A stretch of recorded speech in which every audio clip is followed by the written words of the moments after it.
Guten Morgen Leute, wir haben Freitag, es ist verdammt früh, ich bin ziemlich müde, schlafen war heute Nacht nicht so richtig gut. Wir befinden uns im Aachener Kraftsport auf der guten alten Eleiko-Kombi.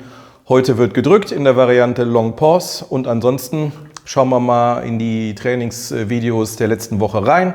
Das Heben gestern lief richtig gut und ich bin mit meinem Fazit bis heute vorsichtig geblieben, weil es ja hätte sein können, dass ich mit einer erhöhten Belastung, die nach langer Zeit wieder möglich war, mein Rückenthema irgendwie verschlechter, verschiebe, nochmal aktiviere oder so. Nein, es ist alles ruhig, es ist alles easy. Was das angeht, fühle ich mich hervorragend. Insgesamt fühle ich mich wie vom Bus überfahren, ich bin ehrlich. Aber was soll's? Ich meine, fragt ja keiner nach. Wir gehen rein. Wir sehen jetzt Videomaterial vom Montag. Das hier ist die tempopausierte Variante der Bank. 105 Kilo im Topsatz. Das hat sich verdammt gut angefühlt. Die letzte Woche war auch schon sehr stabil. Davor war ich immer irgendwo bei 90, 95 Kilo am Anschlag. Es freut mich, dass das vorwärts geht. Erst recht, wenn man bedenkt, dass die anderen Banktage auch nach vorne gegangen sind in der letzten Zeit. Das spricht für stabilen Progress. Am Montag kommt dann zusätzlich nochmal eine vertikale Zugübung dazu. Die letzten Wochen ist es immer hier am Latzug mit mittlerem Griff in der neutralen Handstellung. Fühlt sich gut an, macht Spaß, macht einen ordentlichen Pump, wird also beibehalten. Warum sollte ich ändern, was nicht geändert werden muss? Wir wissen ja, ich hatte ja in der Vergangenheit Probleme mit dem Bizepssehnenansatz. Das wird mehr und mehr überhaupt kein Thema mehr sein. Ich spüre es, wenn überhaupt noch, wenn ich sehr müde bin, also sehr stark ermüdet bin. Von daher wird das beibehalten. Der erste Beugetag, Dienstag. 165 Kilo wurde gebeugt, zweimal, jeweils ein Single.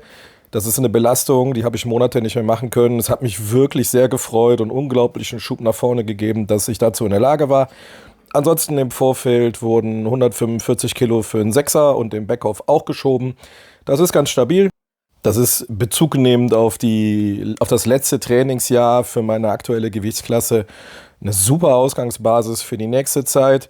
Jetzt wird der Fokus weiterhin darauf gerichtet sein, diese Rückenbeschwerden vollständig loszuwerden. Und der Kurs sieht, ich nehme das jetzt hier sonntags im Overlay auf, richtig gut aus, weil nichts sich verschlimmert hat. Im Gegenteil, die Reverse-Hyper-Anwendung zwischen den Sätzen, vor den Sätzen, nach den Sätzen, Beugen, Heben und so weiter, scheint das ordentlich zu adressieren.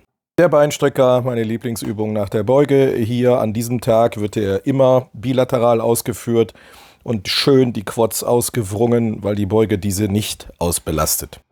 Wir wechseln zum Mittwoch, das ist die Spielwiese, Kurzhantel drücken, endlich wieder 40 Kilo Kurzhanteln, da habe ich lange drauf gewartet. Das hat mir wirklich auch einen Schub gegeben, dass das jetzt wieder möglich ist und auch 1-2 Tage später ohne Beschwerden. Manchmal war das so, ich konnte ein Gewicht sinnvoll bewegen und dann hatte ich einen Tag später dann doch wieder eine Sehnenbeschwerde. Das gab es hier nicht, das heißt, das geht in die richtige Richtung und vielleicht wird demnächst auch nochmal ein Action mehr drin sein. Bis dahin werde ich mich darauf konzentrieren, meine 40 Kilo Kurzhanteln dann auch mal in den Rep-Bereich zu bewegen, den ich eigentlich anvisiert habe. Das waren jetzt nämlich 1-2 zu wenig, aber das ist ja ein Entwicklungsziel, gut Ding will Weile haben. Wir sehen die Flies. Das ist meine Lieblingsübung an diesem Tag als Zubringer. Anbei ein kleiner Formcheck. Aktuell 80 bis 80,5 Kilo. Ich finde, das ist durchaus noch okay. Das lässt sich sehen. Wesentlich schwerer werden möchte ich nicht, auch wenn ich Luft habe bis ca. 83 Kilo. Das ist so meine selbst gesteckte Grenze. Der schöne Arbeitssatz vom Donnerstag. 185 Kilo für 5 in einem sehr breiten Stand. Das ist experimentell, das ist neu. Zwischendrin, man sieht es, habe ich mal mit den Hantelscheiben meinen rechten Fuß berührt. Das hat mich etwas irritiert und eine Wiederholung war ganz grober Käsekuchen. Aber sei es drum, ich bin sehr zufrieden damit, dafür wie ungeübt und ungewohnt das eigentlich ist. Und das kann man auch sehen. Die Entscheidung kam spontan, 205 Kilo für ein Single. Der Lockout ist nicht gegeben, das war jetzt Vorsicht meinerseits, ansonsten bin ich damit sehr zufrieden. Abgerundet wird dieser Trainingstag von ein wenig Rudern in verschiedenen Griffbreiten und Varianten. Außer, dass ich auch hier wieder mit dem Licht herum experimentiert habe und diverse Videoschnipsel aufgenommen habe, gibt es da eigentlich wenig zu erzählen.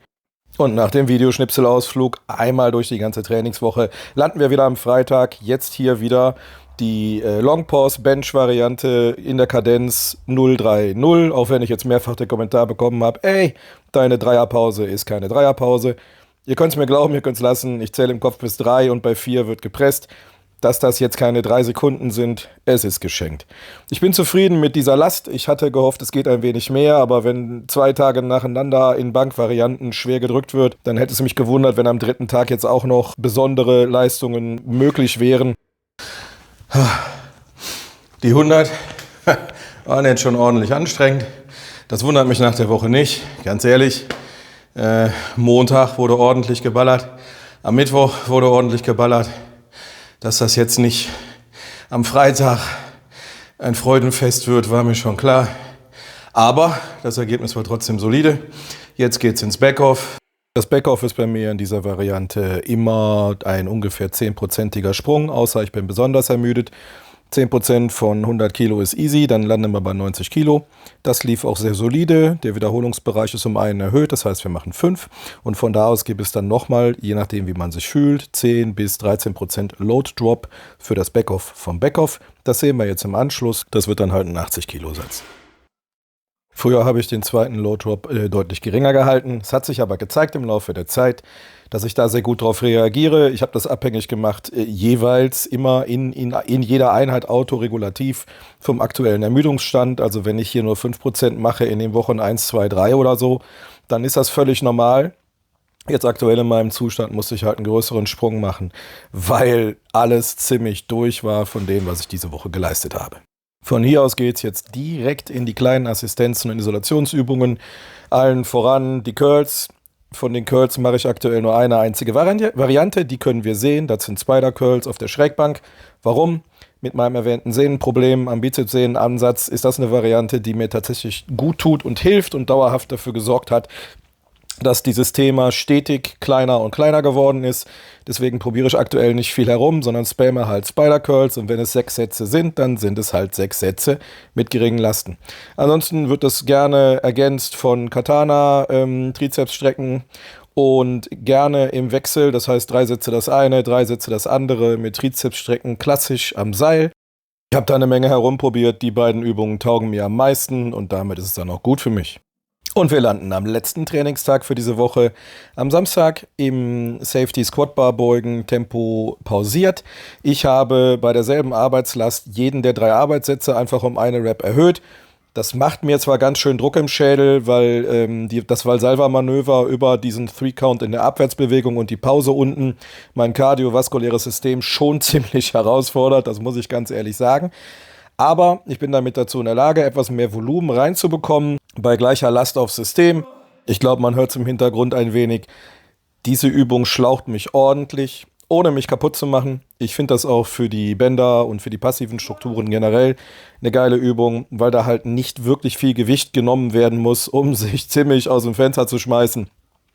Von daher geiler Kompromiss aus Funktionalität und systemischer Auslastung.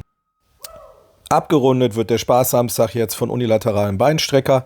Das habe ich als Ersatz für die Headsfield Squats gewählt, die ja wegen dieser Rückenbelastung rausfliegen mussten.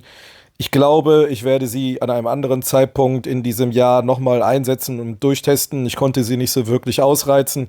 Hier jetzt aber habe ich die Erfahrung gemacht, weil ich heute schon verkatert durch die Landschaft laufe, dass die unilaterale Variante, wenn man die N-Kontraktion wirklich hart forciert, eine ganze Menge Stress im System verursacht hat und die Quads wirklich in den Abgrund treibt. Ich habe 1,5 Stunden später nach dem Einkaufen hier im Treppenhaus noch weiche Beinchen gehabt. Das habe ich nicht so wirklich oft. Das fand ich wirklich gut und deswegen wird das beibehalten. Ja, meinen Beinpump nach dem Training können wir uns hier nochmal live anschauen. Ich finde, meine Quads haben sich im letzten Jahr deutlich verbessert und das ist der Grund, warum ich das so präsentiere. Wir sind durch. Wir haben 7:30. Ich habe jetzt noch 20 Minuten, bis der hiesige Aldi aufmacht. Die machen nämlich samstags erst um 8 auf. Also kann ich hier auch genauso gut ein Outro drehen. Wie war die Woche im Allgemeinen? Bank richtig gut. Montag konnte ich drauflegen, Mittwoch konnte ich drauflegen, Freitag habe ich das Niveau gehalten. Heben, fantastisch. Ich konnte heben und abgesehen davon habe ich eine Last bewegt, 185 für einen Fünfer. Die habe ich schon Wochen nicht mehr in der Hand gehabt und schmerzfrei sowieso nicht. Und ich habe einen Single mit 205 gehoben. Der war jetzt technisch, Lockout, eher so lala. Das war aber jetzt nicht Unvermögen meinerseits, sondern einfach so ein bisschen angstgesteuert, weil ich Sorge hatte, wenn ich in den Lockout gehe und das letzte Stück dieser Bewegung ausreize mit einer Last, die ich in dem Fall Monate nicht mehr Hand hatte, komme ich in die Nähe von Problemen, Schmerzen, Snap City. Ich habe jetzt aber festgestellt, nach diesem einen Single, erstens, ich bin es nicht mehr gewöhnt, diese Lasten zu bewegen, und heute hat sich alles rund um die Hüfte gemeldet, weil, das ist der zweite Punkt, so wie ich da gehoben habe, habe ich noch nie gehoben. So breit gestanden habe ich höchstens mal zum Testen mit sehr leichten Lasten. Das heißt, meine Strukturen sind da nicht dran gewöhnt, und dann ist da erhöhte Ermüdung und ein paar Anpassungswehwehchen völlig normal. Das heißt, ich werde das niedriger ansetzen, langsam raufskalieren, um die Strukturen dran zu gewöhnen. Warum mache ich das? Eigentlich ist die Idee dahinter ganz einfach. Ich möchte breiter stehen, um aufrechter in der Startposition zu sein, um den unteren Rücken und meine Problemstelle zu entlasten. Ob ich in dem Bereich dann so stark werde, wie ich vorher war oder nicht, was weiß ich, das muss ich ausprobieren. Da aber aktuell ja gar kein Zeitdruck besteht und grundsätzlich, ich bin Hobbysportler, sowieso kein Zeitdruck besteht und ich dieses Jahr auch erstmal keinen Wettkampf in Aussicht habe, weil alle bekannten Termine auf einem Wochenende liegen, wo die Kids da sind. Who cares? Ich könnte jetzt das ganze Jahr über alle möglichen Stände durchprobieren, das macht keinen Unterschied, ich muss mich auf nichts vorbereiten. Ich werde den Aufwand mit dem Licht und dem Firlefanz, den ich diese Woche gemacht habe, jetzt nicht jede Woche machen können, auch wenn ich selber diese Atmosphäre mag, weil das schon Zeit frisst. Diese Woche hatte ich die Möglichkeit oder die Gelegenheit, weil ich nicht so gut gepennt habe und immer sehr früh wach war, das hier zu machen. Das ist aber nichts, was ich machen kann, wenn hier noch andere Leute sind, weil die möchten natürlich normale und funktionale Beleuchtung haben an der Stelle, wo sie trainieren, und nicht die Ego-Pfeife da im Hintergrund haben. Der sagt, jetzt gib mir noch 2 Minuten, ich muss meine bla. Nee. Grundsätzlich glaube ich aber, dass dieses Videoformat mir taugt. Ich mag das. Ich gewöhne mich auch dran, hier vor so einem Ding zu sitzen und quasi in eine Linse zu gucken und zu quatschen. Ich weiß nicht, ob das, was ich mache, wirklich irgendjemanden interessiert. Mal zünden die Vlogs durch, an einer anderen Stelle dümpeln die so vor sich hin. Ich habe noch nicht so richtig verstanden, was wird eigentlich gewünscht, was interessiert und passt das zu dem, worauf ich Bock habe. Aber auch das ist ja nicht so wichtig, weil ob ich jetzt, weiß ich nicht, 16 Klicks habe oder 1800, am Ende spielt das keine Rolle. So, ich ziehe mir jetzt noch um, schnaufe noch mal kurz durch, fahre zum Aldi, mache den Wocheneinkauf.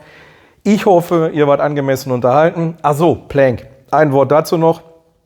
Meine Tochter hat sich die Tage am Handgelenk verletzt und trägt jetzt so eine Schiene. Deswegen hat sie sich dazu entschieden, jetzt lieber zu Hause zu sitzen und zu lernen, ihre Prüfungen vorzubereiten, anstatt hier gehandicapt ein bisschen was zu machen. Und die jetzt hier in aller Herrgottsfrühe in den Verein zu schleifen, nur damit mir jemand Scheiben für einen neuen PR-Versuch auf den Rücken legt, das wäre mir auch zu egoistisch gewesen. Dementsprechend diese Woche keine Plank, jedenfalls keine, die sich lohnt zu zeigen oder so. Falls euch dieser Mist angemessen unterhalten hat, ich würde mich über ein Like und ein Subscribe freuen. Das kennen wir alle schon, dies, das, Ananas. Das wird mir halt als Mini-Creator helfen mit meinen 39 Abonnenten. Ansonsten, falls jetzt jemand mal was auf dem Zettel hat, was er gerne sehen wollen würde oder was er gerne wissen wollen würde, das eine oder andere kam ja schon mal so als Frage. Entweder ja oder in die Kommentare oder ihr schreibt mal bei Insta. Ja, und dann sprechen wir drüber. In diesem Sinne, Leute, ich wünsche euch eine gute Woche.